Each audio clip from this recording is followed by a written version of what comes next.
Market on Close. I'm Marley, Kayden here in Chicago alongside Sam Vadas at the New York Stock Exchange. Here's some final thoughts on the session that we're seeing today.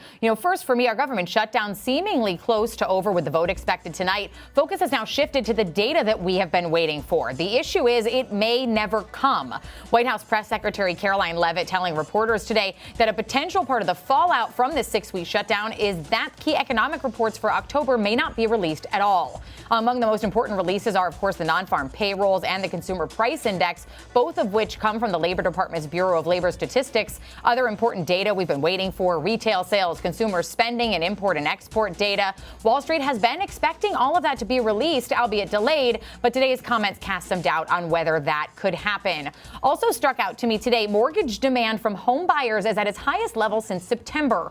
Mortgage applications to purchase a home rose 6% last week, despite rising interest rates. The average interest rate for 30-year fixed mortgage increased to 4.34%, up from 6.31%. But we did see refinancing numbers drop 3% for the week. However, still 147% higher than they were a year ago. Sam, what caught your eye today?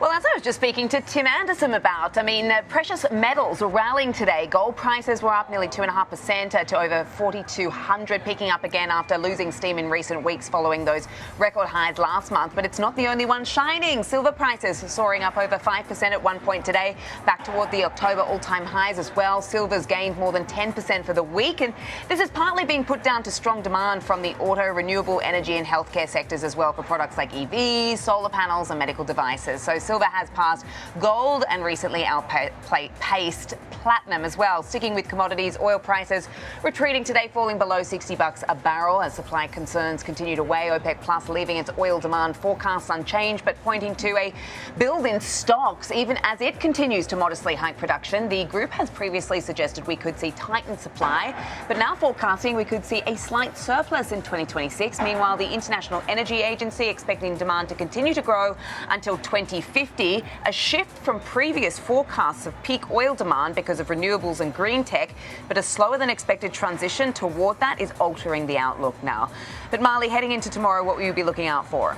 I'll be watching earnings. We've got Disney reporting after the bell tomorrow. Wall Street looking for earnings of about $1.04 per share on roughly $22.8 billion in revenue. Investors will be laser focused on these Disney Plus subscriber growth, average revenue per user there, and profitability in its streaming unit, along with any trends at its parks and its resorts business. Now, guidance, we know how important this has been for fiscal 2026, will obviously be in focus. And any updates on the company's ESPN strategy or cost-cutting efforts could also be some key swing factors for the stock. How about you, Sam? Well, China's tech giant JD.com earnings are out before the cash open, and we're expecting to see double-digit growth there. Forecasts are in for 11% growth to $41.3 billion, while EPS estimates are calling for 41 cents.